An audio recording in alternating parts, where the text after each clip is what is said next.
and still working. Nice.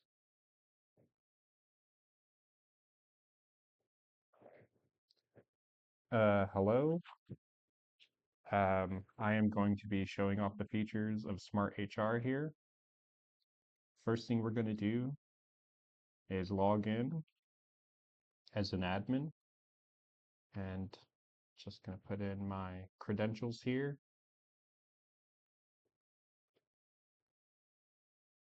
Email and password.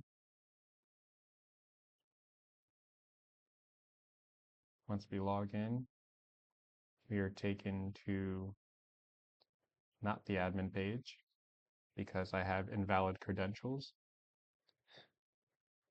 Oh boy. But that's a good thing because you can see that the credentials are checked and you will not move forward if not put in properly. There we go. Here's the admin data. As you can see, this page here showcases the state of the economy here. And let's go to employee data and look at our employees. Here we have 7 different employees.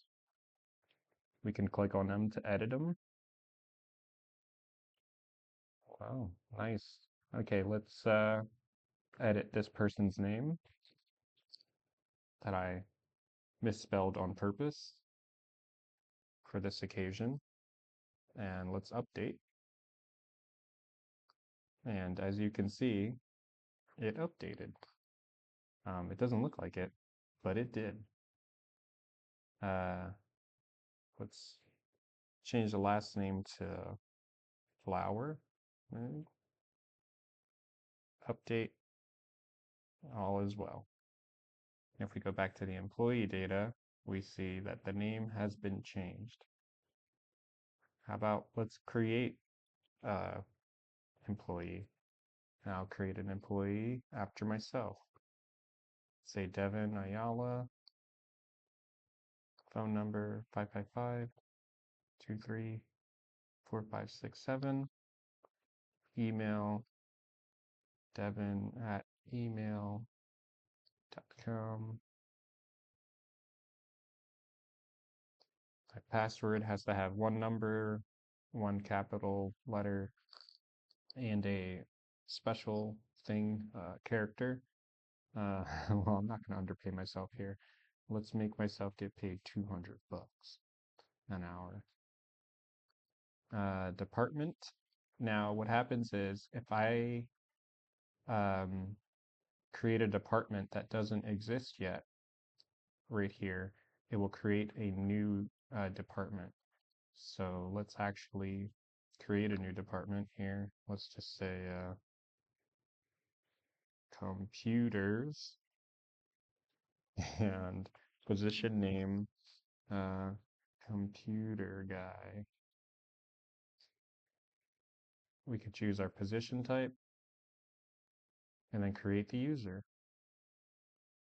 Now here I am right there. I'm the new person created. Let's go to departments. As you can see, there I am, the computers.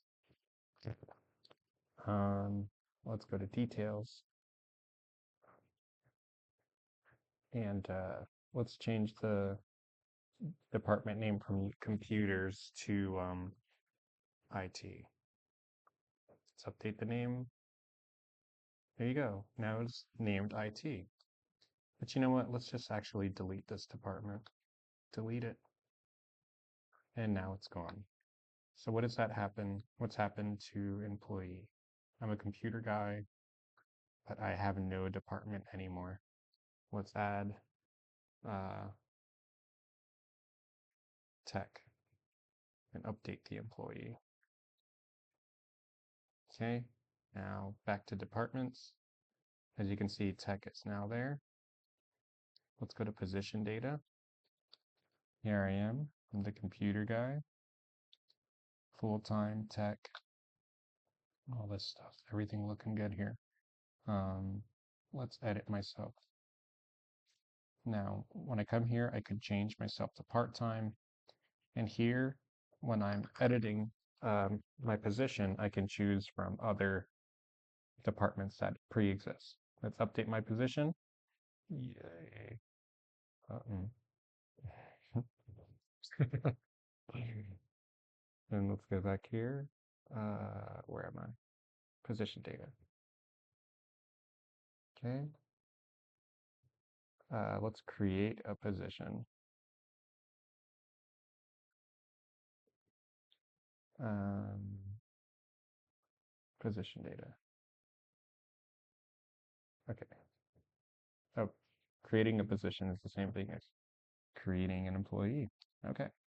So let's head back to, and let's check schedule.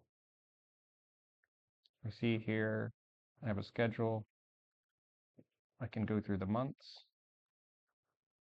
and simply choose a month and a day to schedule somebody. So today's the 10th. Let's schedule our new employee, Devin, for tomorrow.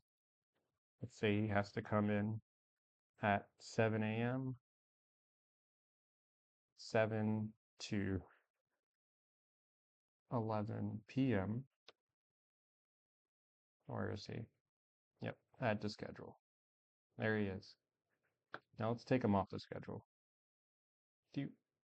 Bye. All right. Let's put him back on the schedule. Okay. But this time we're gonna make his hours different. Um, Actually, let's make him work today. So let's go back to schedule data. What's the data? 10th. Okay. So let's make him start working at 11 a.m.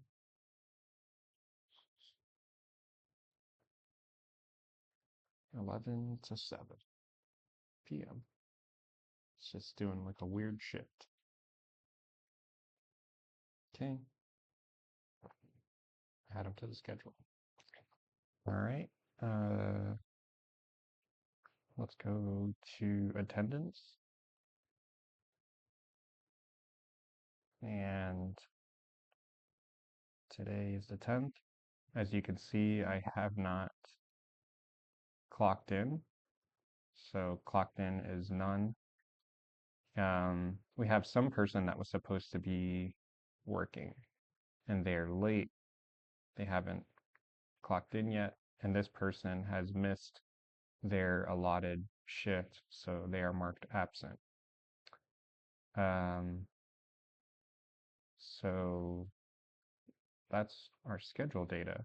Let's go to payroll. Let's see how much money everybody's making.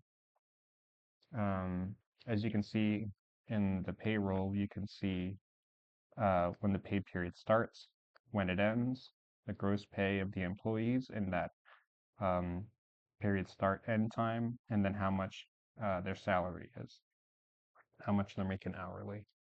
Okay, let's log out and log in as an employee. If I can remember the email I just made.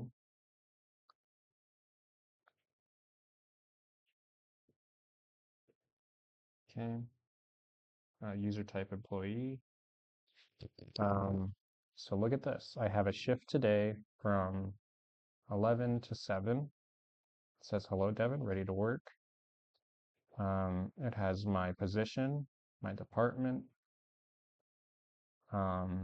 If I clock in right now, I would be clocking in early, so I'm not going to do that. And I can view pay stubs here, which won't show anything because I haven't worked. It's my first day. But let's just clock in early and see what happens. Okay, I'm clocked in. My time stops here. Now it's showing how much time I've worked, and I have the option to clock out. So let's actually log out as myself. And um, Take an employee that's actually worked a little bit so we can see what the pay stub could look like. Let's see. Uh, Gotta remember all these made up email addresses. Indigo, Indigoggles at email.com. Password employee. Uh-oh. So it looks like I was supposed to clock in today at oh, I did. Okay, so this shift actually accidentally already clocked out. So as you can see, it's a late status, um, total hours worked in that shift show here. So let's go to view pay stub. Now here's my pay stub. Here's my period start, period end, how much I'm getting paid right there. That's a nice amount for a chef. What was she? Yep, she is a chef in the cooking department. View pay stub. Let's create a PDF. And I might actually have to. Can this show up? Is this showing up? It is, yay. So you see, I have a PDF here of a pay stub. Yahoo! And this has been going on for 11 minutes. Okay, that is this video then.